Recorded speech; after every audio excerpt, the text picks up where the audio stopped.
when you lose so much of what you had. That's tough. And Judaism doesn't seek to minimize that fact. I mean, there's a prayer, Hashem Yamalei Chesronech. May God give you back what you lost. I mean, we are not indifferent to this sense of bereavement almost. You know, when we lose some of our savings. Worse still, we can lose our job. And you know, that Judaism is not a religion of denial. It's not a religion that says reality doesn't sometimes hurt. It hurts. And there are moments when you can be very bleak indeed. But the truth is, and I think all of us somehow know this, that it's sometimes the hardest times that years later we look back at in retrospect and see, you know, those were the times when I learned most of all.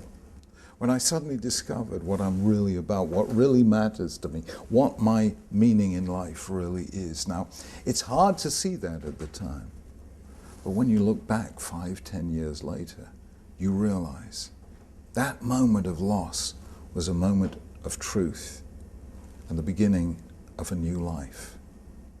And the reason is obvious. When things are going well, we don't stop to ask, who am I? Why am I here? What's my purpose in life?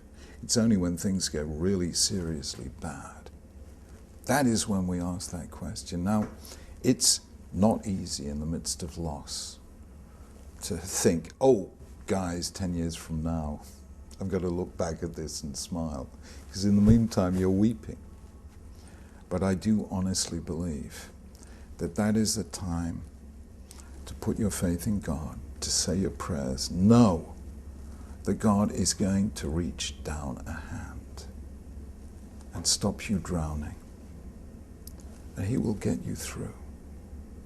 It's a time when you need the support of friends and family. It's a time when you really do need to go to the synagogue, to the house of worship, because community helps as well. It's the time when that whole network of support really matters, and they have to get you from here to there.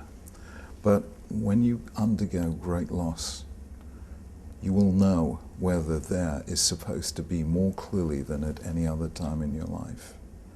And that is why you may look back at the bad times and give thanks for them. So, I don't know if this helps, but there will come a time when you will realize that the worst times were, in a strange sense, the best times. When things are bad, when you lose your savings, even worse, when you lose your job, life can seem very black, very dark. And the worst thing of all is you can't see the future. That's really the worst. And at such moments, Judaism does not attempt to cheer you up. We recognize that there can be real moments of crisis in life. We have a prayer, Hashem Yamalei Chesronech. May God fulfill what you've lost. May He give it back to you in some other way. But I will say this.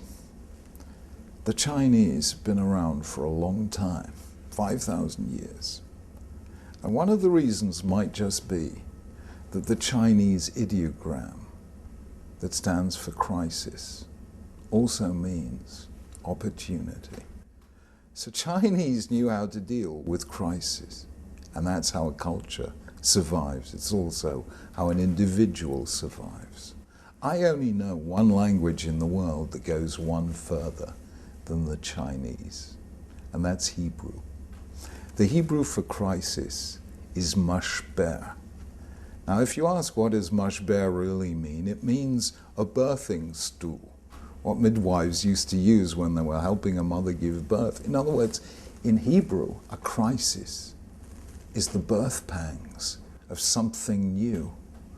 Now, believe you me, just trust Jewish instincts and realize that this moment of crisis in your life is also when something new is being born.